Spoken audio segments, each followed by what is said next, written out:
right. So last week, I thought last week was very nice. The discussion, I really enjoyed the discussion with Father Stephen. I think that it cleared up a lot through the first four chapters. But in thinking back, I think we were, according to the plan, we were supposed to read chapter 5 last week, but we didn't really actually, as far as I remember, get into chapter 5. Really, we covered everything through chapter 4.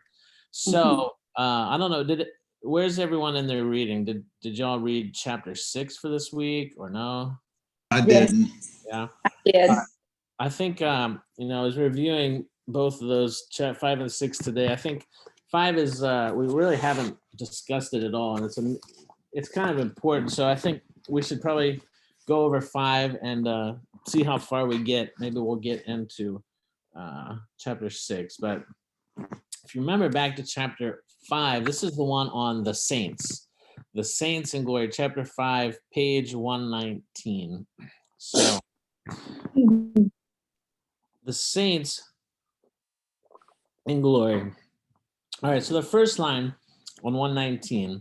In the Old Testament, before the incarnation of Christ, only certain human beings had limited direct encounters with God and the unseen world of angels and demons. And then he goes on to say at the end of that paragraph, a few individuals, Enoch, Moses, and Elijah, either when they died or before they died, were taken up were taken up to permanently join the divine council. And again, let's review this idea of the divine council, that God is that in the God, as we say in the creed, God created the visible and the invisible world. And in the last 300-400 years, Western cultures become very materialistic, and we've tended to just kind of narrow our focus on what we observe to the material world, and we've kind of discounted the spiritual world. But this wasn't the case always. In the ancient world, people were more attuned to the spiritual organs and the spiritual eyes, other ways of perceiving reality other than the purely materialistic. It's almost like, I'm thinking of the example of our hearing, for example.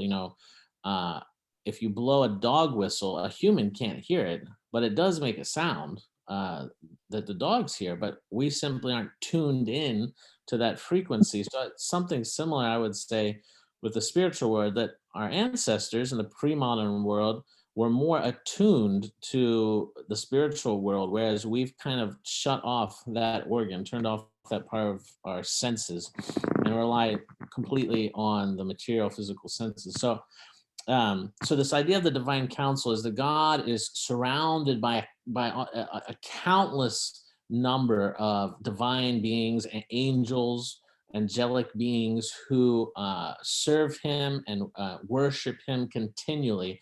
And we're to imagine this divine council, a kind of throne room in which God sits on the most high throne. His son sits on his right hand, and then there are traditionally 70 or 72 sons of God, as it says in the Old Testament, to whom God divided the nations and appointed one of these 70 to each of the 70 or 72 nations of the earth. And so, all right, so second paragraph in 119 here. In the person of Jesus Christ, our humanity was joined forever to God, and everything changed. So whereas before Jesus, in the Old Testament, only a very select number of human persons had this kind of direct encounter with God. Now, since Jesus Christ has come, he's opened that possibility of that direct encounter to everyone, not just a select few.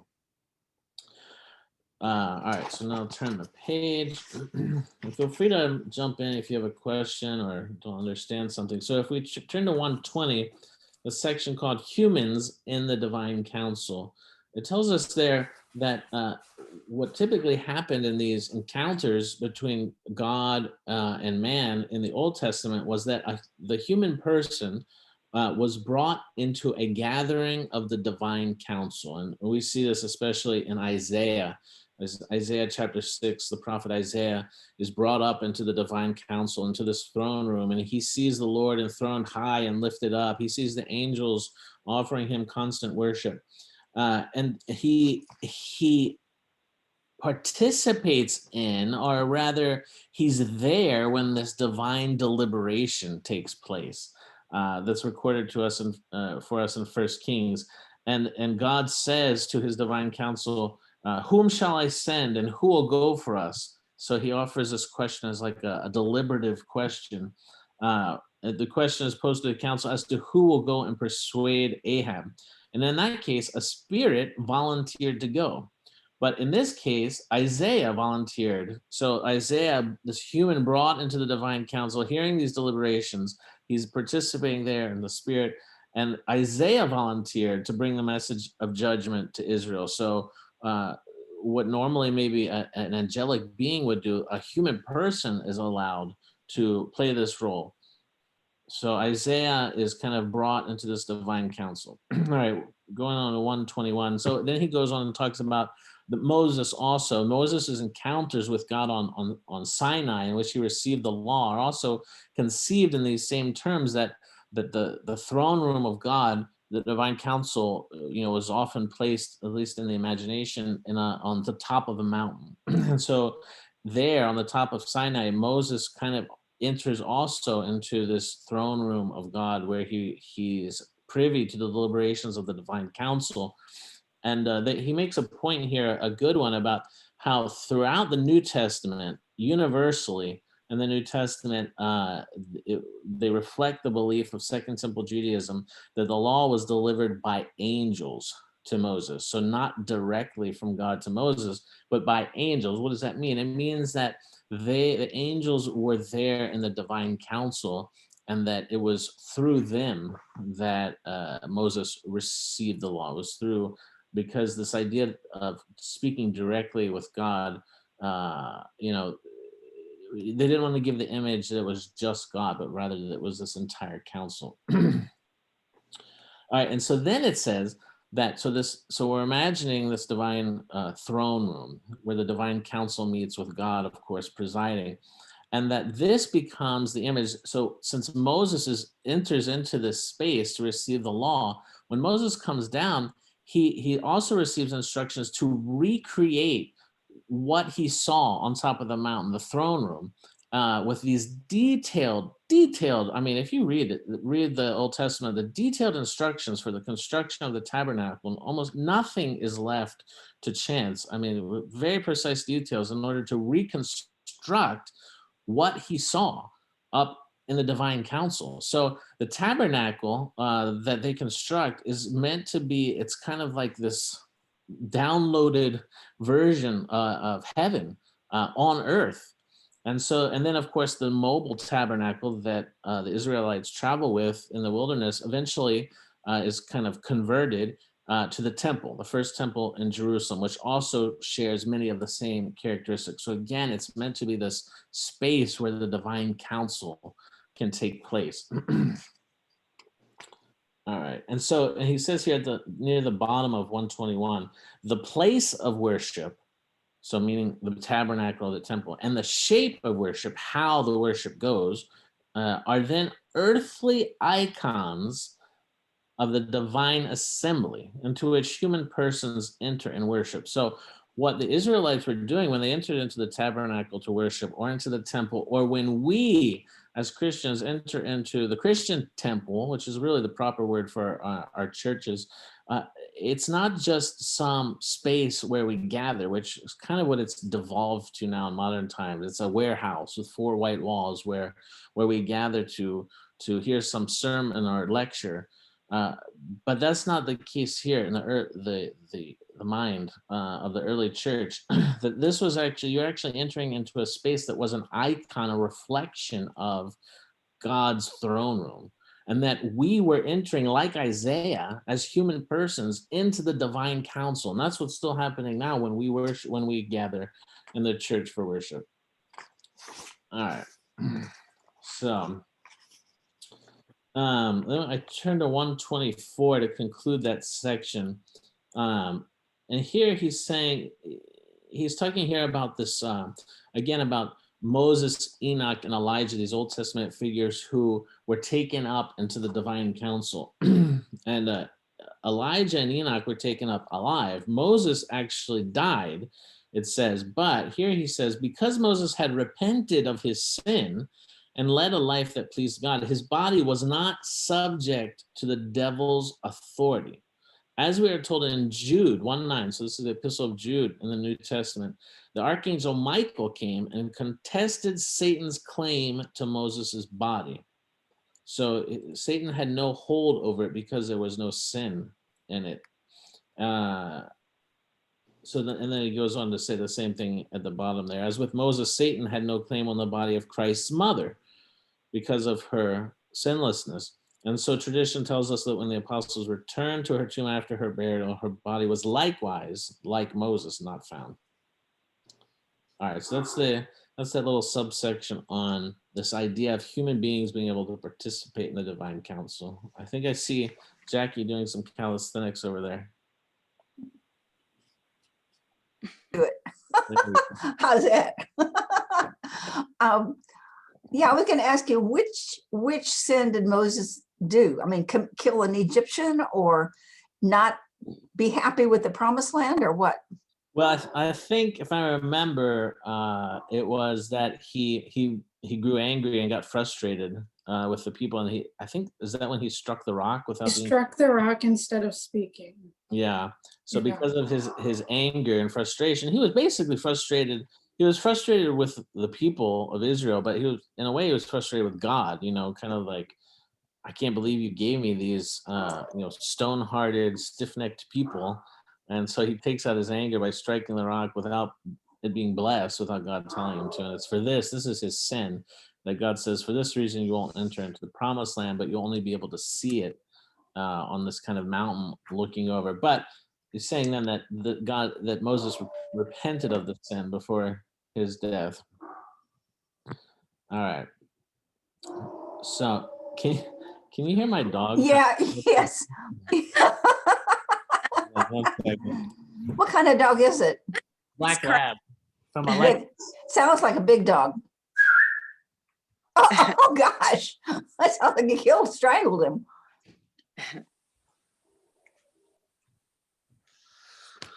Oh yes, he's always on vigil, guarding Hey, against. our dogs were reacting to your dog. Oh yeah. How funny. Sat up and we're like looking around like, do we need to call? Do we need to get into action now? Yeah. This is a call. Yeah, he's been bored lately because the kids aren't around to play with him. So he finds himself by barking at random passerbys. All right. So we're on 125, the saints of God. So he's introduced this idea to us from the Old Testament of human persons being caught up or allowed to witness the deliberations of the divine council. We have this idea of Moses bringing the throne of the divine council down to earth in the worship space where God is fully present. We say that as well, that Christ is enthroned on the altar in every church. All right, so now he's going to transition and show this, try to bridge this to the idea of the saints that we have, especially in the Orthodox and Catholic Church, but which has kind of fallen away in the Protestant Church. All right, so here in the middle of 125, he says, in the Old Testament, the holy ones of God are first and foremost the angelic beings who make up the divine council. All right, so when he's talking about this use, even in the Old Testament, and particularly in the Septuagint, the Greek translation of agi, which is the exact word that we use now for saints, but it means literally holy ones. So actually, you get a kind of, you'll notice this kind of tension. Sometimes people will talk about Saint Michael, the archangel, which really doesn't make a whole lot of sense, because in the original languages in Greek, it makes sense because it's the same word, Aios Michael, Aios Demetrios, Aios Georgios. You would use the same word because it means literally the Holy One, Demetrios, the Holy One George, the Holy One Michael. But when it comes into English, it's saint is really only for a human person. So really Saint Michael's inappropriate. But anyway, the idea is that the underlying term in Greek Oh, is a I see. holy one. And so originally these holy ones are the angelic beings who make up the divine council. All right, but now he's going to show us how this concept gets extended to the human persons who are invited also into this divine council with these holy ones or sons of God. So at the bottom of 125, he tells us Israel, when gathered in worship, participates in the divine council. And so they too, in these moments, are described as holy ones in the Old Testament.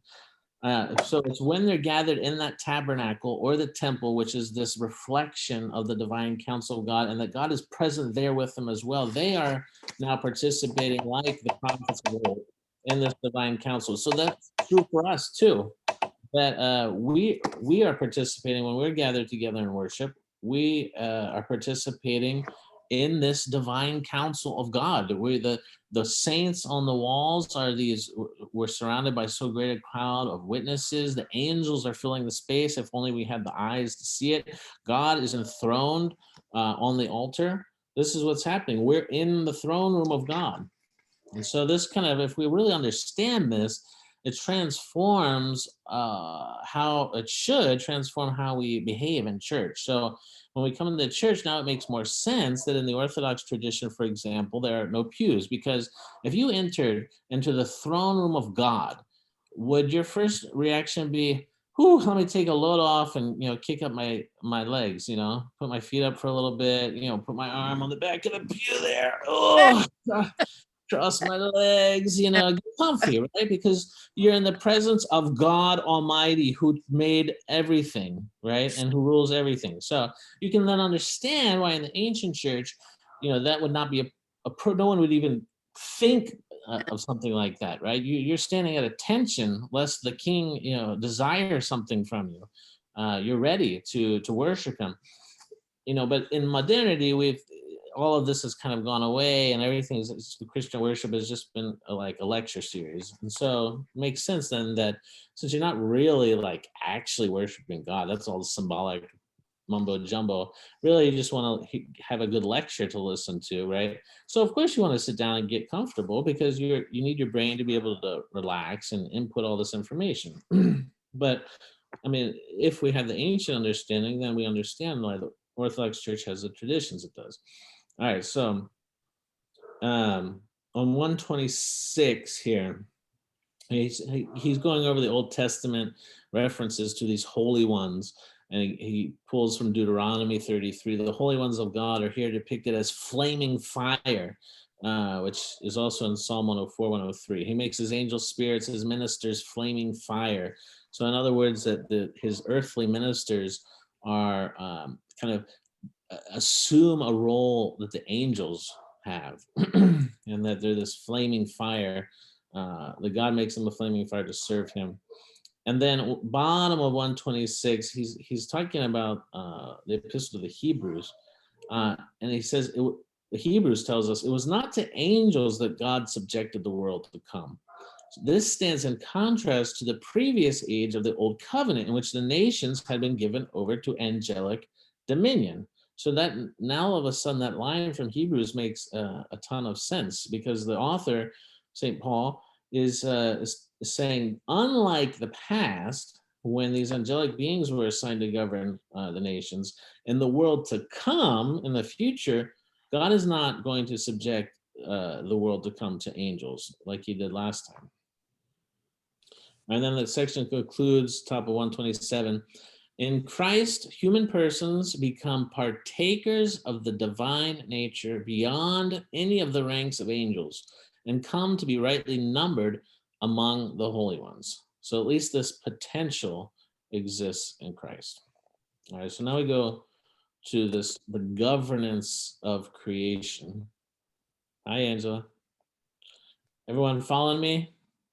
Any questions? All right, so the governance of creation. So this is this idea, we want to think about it if we're going to use earthly terms, and the age of kings has really passed, but something like a president with his cabinet, this kind of idea of God with his divine council, but that there are these layers that are repeated. So you have the celestial order, the heavenly order of God ruling with his counselors all around him. And then there's this earthly reflection, just as there's the divine throne room, and then there's the earthly reflection, which is the temple, the church. So the same thing is happening with creation. It's a kind of analogy so that we can understand how God governs his creation. So the section starts 127. In the Old Testament, God's authority on earth was imaged and represented by human authority within Israel. So Moses had God's authority to lead the people. The judges, after Moses, that authority transferred to the judges from Joshua to Samuel.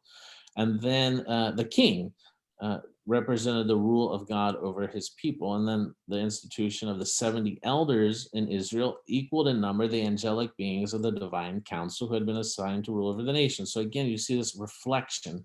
What they saw, what was revealed to them, what was revealed to the prophets when they were allowed to enter into this divine throne room, they then kind of imaged down on earth.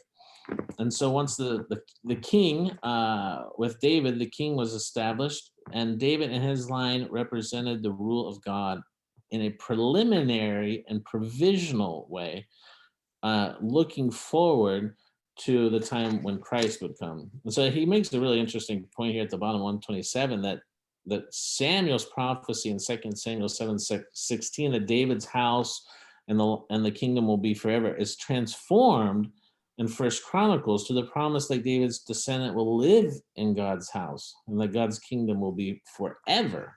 So this kind of transition, that what was seen vaguely in more human terms begins to kind of take shape, that it's not going to be this purely human person that's going to fulfill this promise, but someone indeed of David's line will be king, but not in the same way they expect. It'll be an eternal kingdom.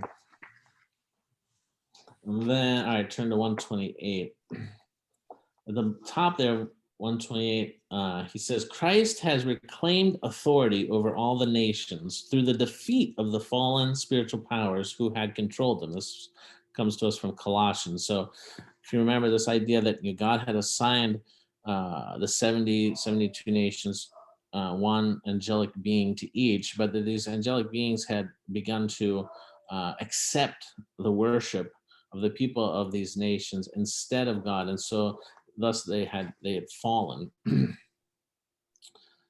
All right, now then here he goes. So Christ has defeated the fallen spiritual powers, but who's going to replace them?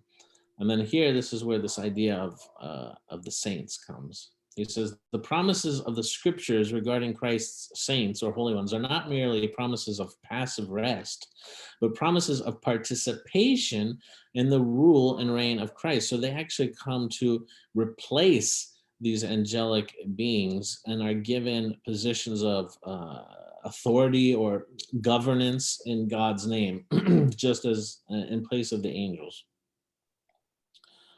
So 129, this is a very interesting one. He's talking about the 24 elders that are depicted in Revelation. 24 elders or presbyters. So it's two groups of 12, coming from the 12 patriarchs, but also the number is symbolic because 24 is 1/3 exactly of 72. And this is the precise proportion of the heavenly host that had joined the devil in rebellion by the time of the birth of Christ, according to St. John in Revelation 12:4. So what he's saying symbolically is that those number of angelic beings who rebelled against God have been defeated. The rebellion was not successful. It was defeated by Christ. And in their place, taking their place, are these human persons who have been called up into the divine council. And then the very last line of 129, he's saying that not only is it not true, as Protestants would generally argue, that this idea of the role of the Theotokos, the Mother of God, and the role of the saints are this kind of throwback or concession to polytheistic pagan practices. He's saying, no, quite the opposite. That this is born out of the Old Testament and the New Testament, that the malign demonic powers who once enslaved the nations have been cast down, and that the saints now rule and reign with Christ, judging the nations as he promised to his 12 disciples. Do you not know that you will sit on the 12 thrones and judge Israel? And then St. Paul, talking in First Corinthians, the Corinthians are suing each other over minor petty matters, and he's saying, don't. And they're running to the law courts to have these disputes adjudicated. And he's saying, what are you running to these pagan law courts for? Don't you know that you're going to judge the angels? That this is your calling, that you've been called up into the divine council of God as judges. Don't waste your time on these petty disputes. You have a much higher calling. So, and then he says right on the top there, 130, just as the ranks of angels had different roles and participated differently in the grace and glory of God. In other words, there were different functions and roles. There were 9 different orders of angels, for example. So also the saints have their unique roles. And this is why we have in our tradition these idea of patron saints for particular issues. Maybe, St. Paraskevi is known for the eyes. There are many patron saints of different kind of causes or issues.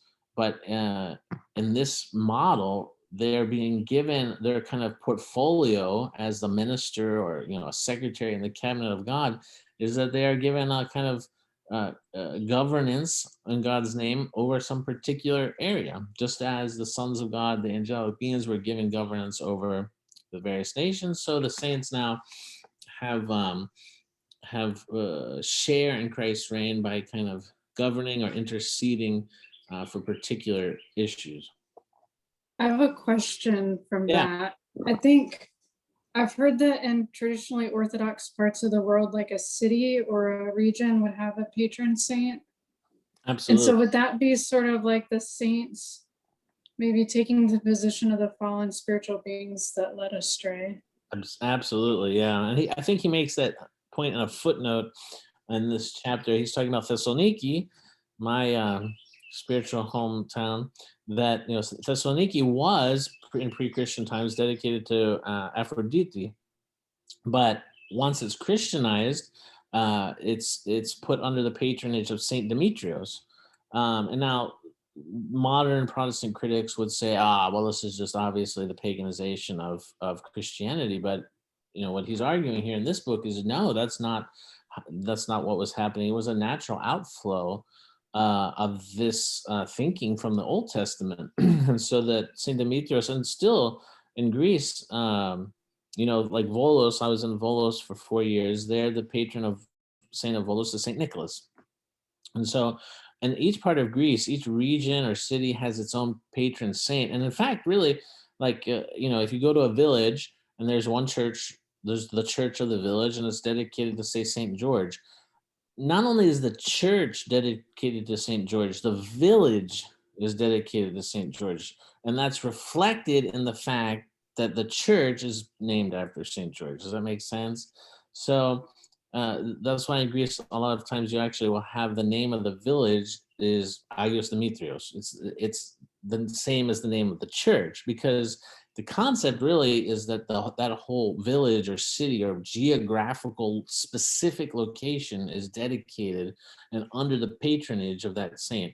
And that's why in the church's mind, here in America, situation is very confused and very unusual. But in terms of geographics, the church is very real world. So each parish in basically anywhere in the old countries has an actual geographic line attached to it. If you're on this side of the line, you belong to this parish. If you're on that side of the street, you belong to that parish. And everyone knows that. That's their patronage. So whatever your parish's saints, that's if your house is located in that parish, which is an actual geographic area, that's your patron. They're in charge of that section. Does that make sense? All right. So, all right, now we're into the Theotokos, and in a few weeks we'll be entering into the fast for the Mother of God. Looking forward to her dormition. So this is kind of timely. So now he's going to talk about specific saints, particularly Theotokos and Saint John the Baptist. All right. So he said, bottom of 131. He says, and all these, he says, the earthly authority served as an image of God's heavenly authority. Then top of 132, the king surrounded by his royal council was not only an image and earthly reflection of God's heavenly rule, but was also a prophecy of a day when the earthly and the heavenly rule would be united as one in the Messiah. All right, so he's building he's building an argument here about the role of the Theotokos. So on the top of 133, he says, shortly after Solomon's succession to the throne, after his father David, he had a second throne placed on his right hand for his mother Bathsheba to sit beside him as queen. Now he goes on, in the right hand of the king is always the hand of power, the hand of strength. And still in the church to this day, whoever presides over anything at the altar or any function, the one in the center, that's the one who presides, and the one on his right hand is the one who's in second place. The one on his left hand is in third place. The one on second on the right is fourth place. So this is very strictly observed in the church still because of this ancient kind of symbology. So he's saying that Solomon, it tells us in First Kings, put his mother Bathsheba. Now he goes on to make an interesting argument about, normally we think of the queen as the king's wife. But this is a time of polygamy, and even though God is against it, it happened. Especially God says that it's not good for the king, for a man to have many wives, etc. But so anyway, the practice existed. There was polygamy in these early kings of Israel, and so therefore, if a king had many wives, which one would be the queen? The default would be the mother, because you can only have one mother. So he goes on to say that actually this is very unusual in the Near East. It's the only case they can find is Israel. So not even in the northern kingdoms of Israel did they do this. It's only through the line of David, this kingly line of David, that this practice develops of exalting the mother of the king. So this is we're talking 1000 BC here. All right, so then at the bottom of 133, so he's talking about Jesus's ascension, which we celebrated not too long ago, as his enthronement. So if you imagine in the ancient world, when a new king or a new leader assumed their throne, there was this enthronement ritual, which was a great celebration. They were installed or enthroned. In the church, we still preserve this. When a bishop is consecrated and made a bishop, he's then installed or enthroned in his diocese. You sometimes see this kind of unofficial level and at the parish level too, that if the new priest in charge is kind of, sometimes they say colloquially, enthroned. It's kind of like a coronation. Yeah, I mean, so it's part of this ritual world that we see throughout, but Christ's ascension is his enthronement in heaven. All right, and so 134, he says, it would have been a natural expectation based in the scriptures and traditions of the Jewish people to expect that Jesus's mother, would have this same role at his right hand as closest advisor and queen, right? So I think he even says that it was typical, in this ritual, they read the psalm that's repeated at Christ's baptism. Today you are my son, today I have begotten you. This was the psalm that they read at the ritual of the enthronement of the new king. The king, oh, wait a second, someone's trying to get into the Zoom here. The king was enthroned, and they would announce the king, and they would immediately announce also the mother, who was the queen. And then he makes a great point here too that I had never realized. On 135, there's a clear parallel between the interaction between Bathsheba and Solomon in 1 Kings 2, and between the more well-known story we all know from the gospel reading at weddings, but and from John to the wedding at Cana. So in both cases, there's the Queen Mother makes this request, but there are different outcomes, showing that so at the institution of this idea of the Queen Mother, that was modeled or instituted with Bathsheba, but that she was flawed, and that it comes to its kind of fruition, culmination with the Theotokos. And it would seem to be reflected also in the relationship between Helen and Constantine. Yeah, that's a great point. Yeah, I hadn't thought about that. Absolutely. All right, so 136. So now he's talked about, so you see his progression here. He's talked about the Old Testament examples, limited though they be, of certain very special people being invited into the divine council. This idea then that the throne room for this divine council is put down on earth in the worship space, and that we are invited into this space now. Jesus in particular makes it open to everyone. So for us in the churches, we all are participating in this. Then he goes on to talk, so the saints as substitutes or replacements for the fallen demonic angels that Christ defeated. And then he talks about the Theotokos, and now about St. John the Baptist on page 136. So we see St. John the Baptist as, for contemporaries, contemporaries of Jesus and John the Baptist and the apostles, they would have understood John the Baptist as a member of a prophetic school. That's kind of the paradigm that they would have seen, that there was this history of prophetic schools where these people usually led an ascetical kind of life, a life of the angels, and were attempting to participate in the divine counsel of God and act as messengers to convey God's message to humanity as a bridge between the spiritual and material world. All right, top of 137. He says, the true prophet has stood in God's divine counsel and heard its deliberations and is serving as its messenger to the earth. So we saw that in Isaiah. He quotes here Jeremiah 23, another prophet. This is the pattern seen in the prophetic call of Isaiah as he begins his ministry. Humanity belongs to both elements of creation, the visible and the invisible, both elements of creation, just like we say in the Creed.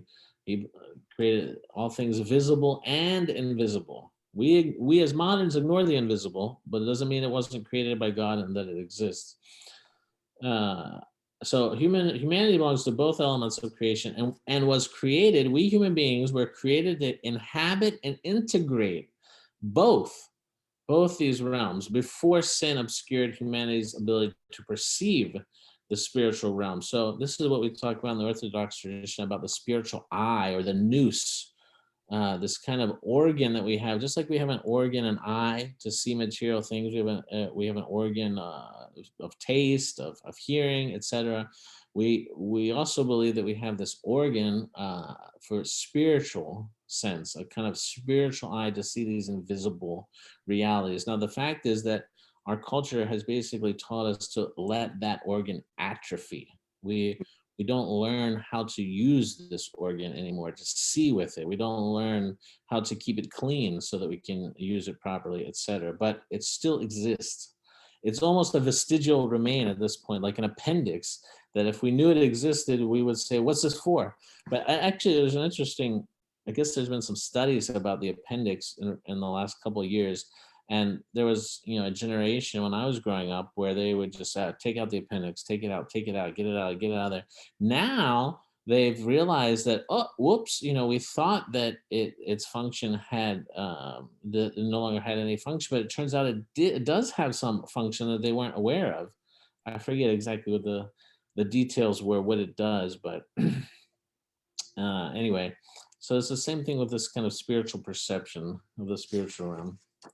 So this, and again, he's talking about this in terms of the prophets, those who are called into the divine council. And then 138, He goes back to the Old Testament to show that he's just not making this stuff up. But then he turns to Job, and he says, after Job has lost everything, his friend Eliphaz asked him, "To which of the holy ones will you turn?" What's he talking about? Who's he talking about? He's talking about these angelic beings that serve God. And which the New Testament itself tells us many times it was through these angelic beings that the law was mediated to man. So there are these angelic beings. They serve a role of mediation between God and man. And Job and his friend asked Job, "To which of these will you turn? Who will you ask for intercession now before God? Who is your patron?" And so Eliphaz's question therefore presumes that angelic beings play an intercessory role before the throne of God. Top of 139. Okay, yeah, here he's going back to the example of Elijah, and that Elijah as a prophet, Elijah was taken up before he died into the divine council, that he passes on to Elisha, his prophetic office. And afterward, it says one of the communities of prophets, the forerunners of monastic communities in the New Covenant or New Testament, recognized, acknowledged, affirmed that the spirit of Elijah rests on Elisha. So this transfer happened, and then the school of prophets acknowledges, confirms, puts a seal on it, and says that this happened. So I think it's important just to dwell on this line for a second, the forerunners of monastic communities. So this is the role, one of the roles that the monasteries play in the Orthodox faith, and why they've been so central throughout our 2,000-year history. Even, in Greece today, Greece is a country of about, 10, 11 million people, and there are over 1,000 active monasteries. Greece is probably about the size of Alabama, roughly. 1,000 active monasteries. So now here in America, again, our situation is very, very, very unusual. And we have very few monasteries. So, and most parishes are really disconnected from the monasteries. We don't know that part of us that knows how to relate to and communicate with monasteries has atrophied. We haven't been taught how to do that in a healthy, proper way. But it is important that they are the successors of the prophets. They have this important role. All right, 140. All right, good, 140. Here he's talking again. He's talking about the mission of Elijah and how St. John the Baptist can both be Elijah. In some places it's asked, is he a reincarnation of Elijah? Of course, we don't believe in reincarnation. But in other words, St. John, like Elisha, who was a successor of Elijah, but temporally, like actually physically together, he's making an argument that spiritually, St. John the Baptist is the kind of spiritual successor of Elijah, that he's kind of assumed into this divine council. And when the deliberative question is asked, who will go forth to the people now to purify them, to bring them to redemption, to present a remnant of Israel for the Messiah when he comes, it's like St. John the Baptist says, "Here I am, Lord, send me." Like as Isaiah did. So St. John is serving a similar role and function as Elijah, but they're not identified. They're not exactly the same person. All right, and then we're going to get here to heaven. Okay, the last section here is heavenly patronage. So just take a breath here before we get into this, because this is a little bit of a I don't know if it's controversial, but it's from 1 Corinthians 15, where St. Paul talks about being baptized for the dead. And this is one that's puzzled commentators for many centuries. Even now, you get a lot of head scratching. If you look at modern commentators on this, some have just given up. I mean, we can't possibly know what on earth he's talking about here. I remember hearing that like in college, like no one knows what this means.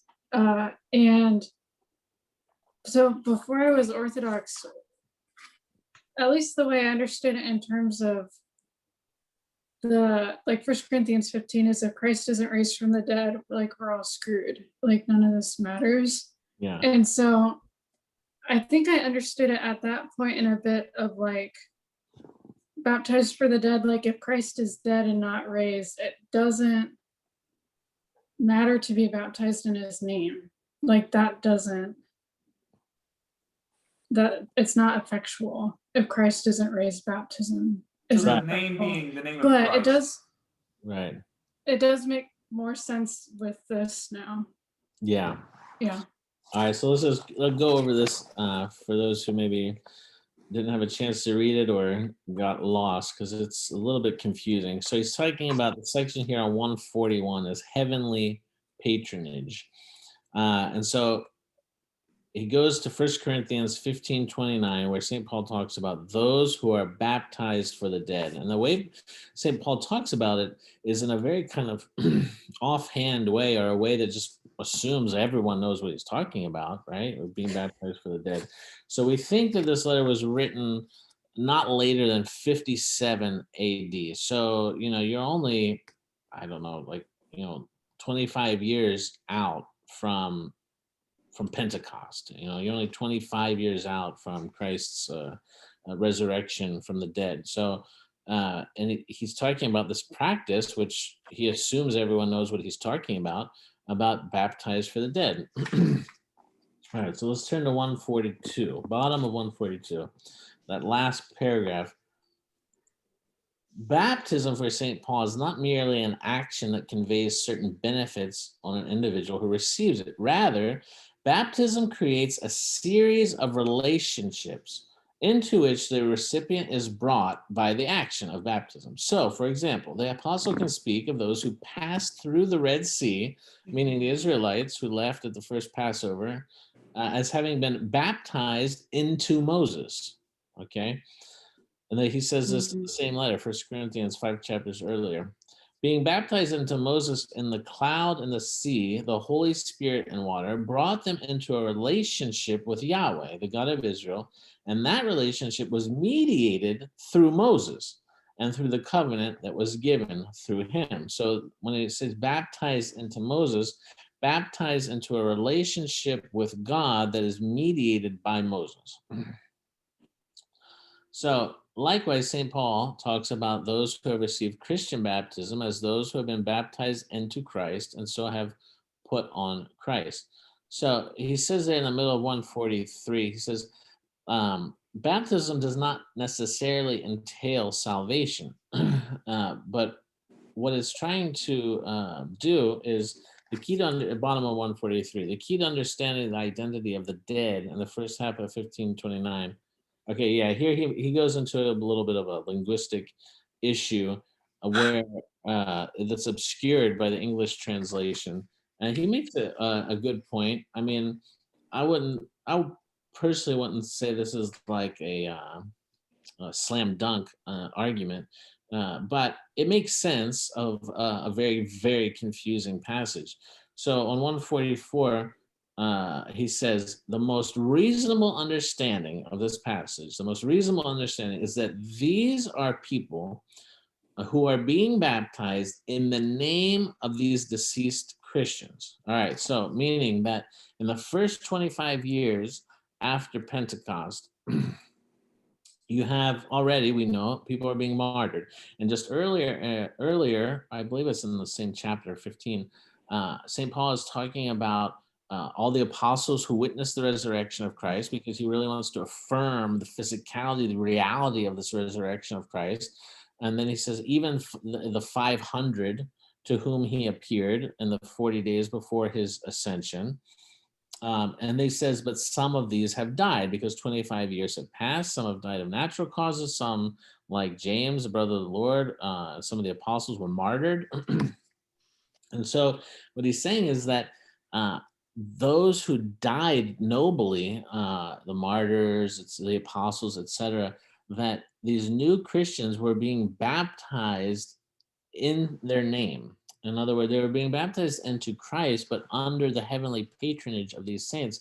And we see this still preserved in our tradition, when someone takes a baptismal name. So you're baptized, obviously you're baptized in the name of the Father, the Son, and the Holy Spirit, but they take a baptismal name of a saint. And this is why it's so important to our tradition. You know, a lot of times people will come, they don't really understand what's happening and what they're doing in baptism. Really, it's just a kind of a nice rite, and you take some photos, and they don't understand why it's important that we pick a Christian name of a saint, because you're bringing your child into a relationship not only with God and Christ, but you're in that relationship, you're asking for the intercessions and help and the heavenly patronage also of these saints that have gone for us, who are now acting as sons of God, who are in the divine council. Does that make sense?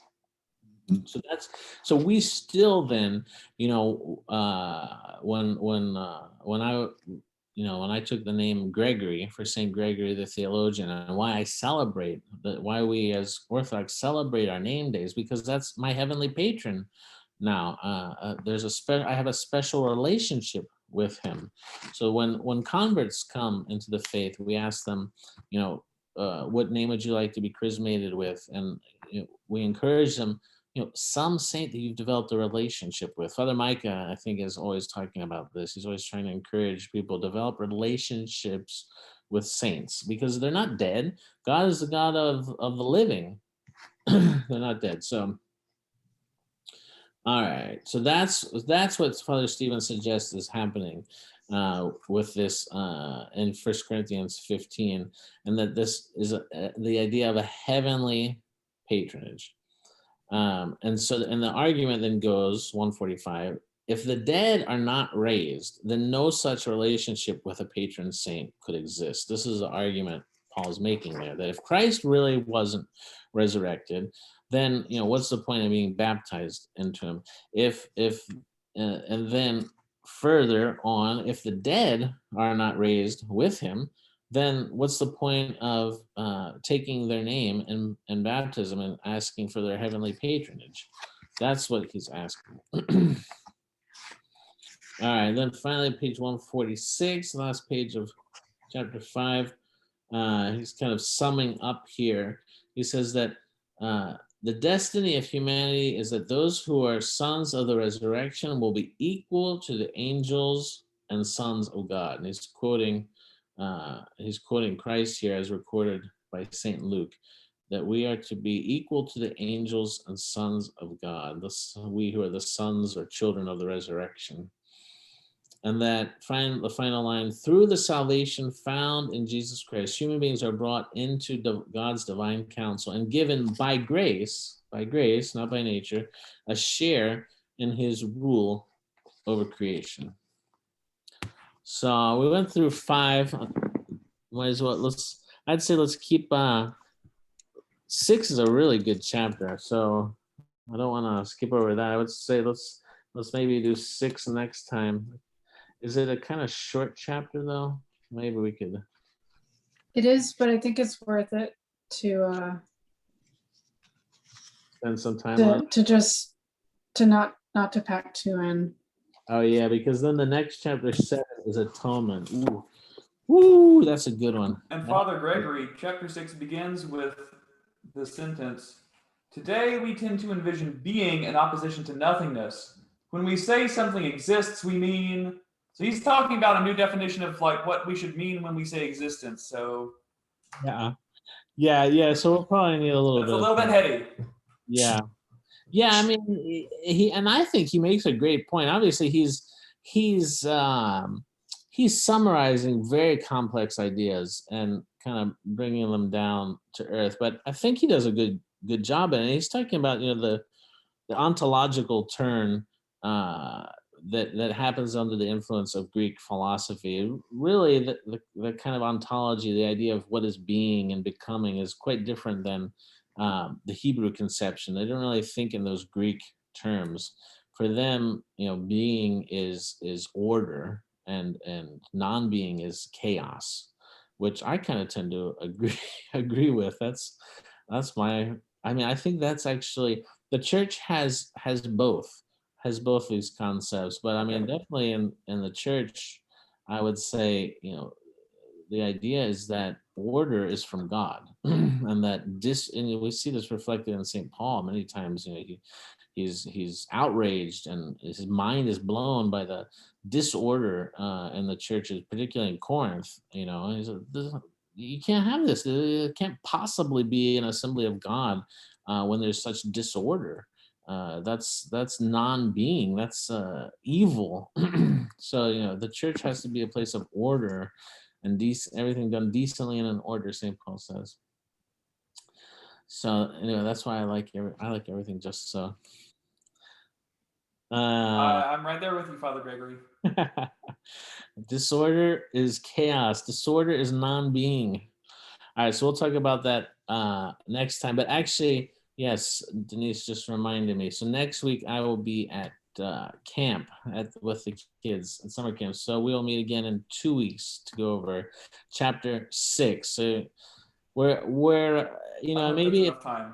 maybe it feels like we're not making very much progress, that we're moving really slowly, but honestly I would rather, this is such a kind of dense, rich book, I would rather us go slowly and get something out of it than fly through it and check a box and say we read it but not really get it. So I think we'll be I think we're fine. I think we're getting a lot out of it. I'm looking around to see if I have any glazed eyes, kind of. I see Jackie's going to do calisthenics again. Here we go.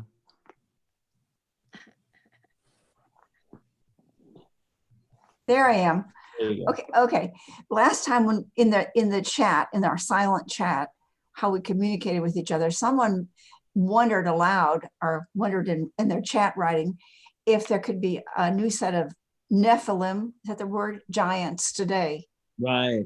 And I found myself wondering really if it wouldn't be a group like QAnon who seriously, because they regard Trump as a sort of, well, I don't know what to say.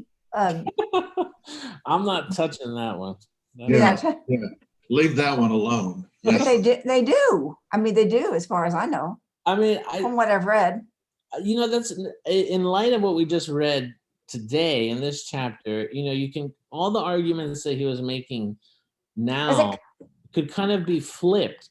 So while it's possible for human beings to participate in this divine council and become more and more godlike, you wonder then, is the flip also true, that that as people participate in the works of the demons, can they become more and more demon-like, which would say is kind of filling the role of these Nephilim? So that would be an interesting question. I don't think I've seen him say that outright, but I could kind of see that argument. Think about like Legion in the Synoptic Gospels, and the way he was living was chaos, was disorder, because his life was becoming like that. Yeah, and so they do talk about. I really have to recommend the Lord of Spirits podcast. It's, if you think this is dense, I mean, this is even denser, but they take their time to really discuss it. People call in and ask questions, and so if you take the time to listen to the Lord of Spirits contest, all the stuff that he's saying in the book, it really enriches it and helps you understand it a little bit better. So if you have the time where you can just listen to it while you're doing something else or you're making a long drive, it's very, very interesting. If you find this interesting, you'll like it. All right. Anybody have any concluding questions, thoughts, comments? No complaints. I won't take complaints. All right. Why do we not have more of a tie to monastery and monasticism in the Western culture as far as the church is concerned, or one that's obvious to us as lay people? Yeah, that's a good question. I mean, the way that the Orthodox Church came to America was very unusual, and a lot of things were set up kind of temporarily and ad hoc because the early immigrants thought they were going back. And so a lot of the institutions never transferred. It was only kind of the bare minimum, like, well, we got to get a priest. So that was it. So they got priests from the old country, but they never got chanters really from the old country. They never really got iconographers. The monasteries really never came over. Kind of the fullness of the church didn't come over because they really never thought that we were going to stay here that long. And so it's kind of a later development, like, oh, looks like we are going to be here for a while. But by that time already, I think the monasteries are complicated, but it was harder and harder for modern Western man to understand the point of monasteries because, this idea of living this angelic life or this life totally devoted to the invisible spiritual world was becoming more and more foreign to a totally materialistic, consumeristic society, right? So the monasteries just really didn't make any sense, especially over the last 100 years. But it's really a shame because we lose a lot.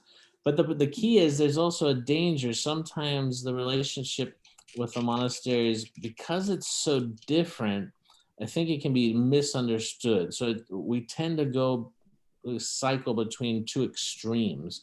Either the monasteries are irrelevant to the one extreme, or parishes aren't as holy as monasteries. So don't go to a parish. You only have to go to the monastery. That's where like the real Orthodoxy is, et cetera, et cetera. But like in the old countries and in Greece, et cetera, they don't have this kind of schizophrenic relationship with monasteries. They grow up learning how to relate naturally to them, and so which is really healthy because you can. These people are witnessing through their way of life to the reality of the spiritual world. Doesn't mean that you yourself have to do that too, but you can kind of stand back and appreciate it and go to them. Yeah, and you go to them like a doctor and say, help me develop this kind of spiritual organ, this eye of the soul. What can I do I'm not going to be like you probably, but help me a little bit. I'm not going to be an NBA player, but I could go to someone who plays basketball really well and they could teach me a couple things, right? Yeah, but we lose some of the completeness, I think, of the whole schematic of our church and our faith without understanding more of monasticism and how it plays into orthodoxy. Yeah. Or how it ties into orthodoxy. I mean, we're lucky now we have some monasteries in the States, but it's not close enough. So the closest are Florida. I try to go a few times a year, and I really want to, now that COVID's over, I'd like to take people with me to the monasteries. A handful of people, but not a big group. But take them there to experience for 2 days, 3 days. Just to see it, just to experience what it is, understand what our relationship should be with the monasteries. How can they be a resource for us? So anyway, and it's beautiful how that connects with the tradition of the prophets in the Old Testament. Brings it all together. Yeah. All right. The dog's barking again. I guess that's my. And I will see you in 2 weeks. Thank you. Thank you, Father. Guys. Be safe.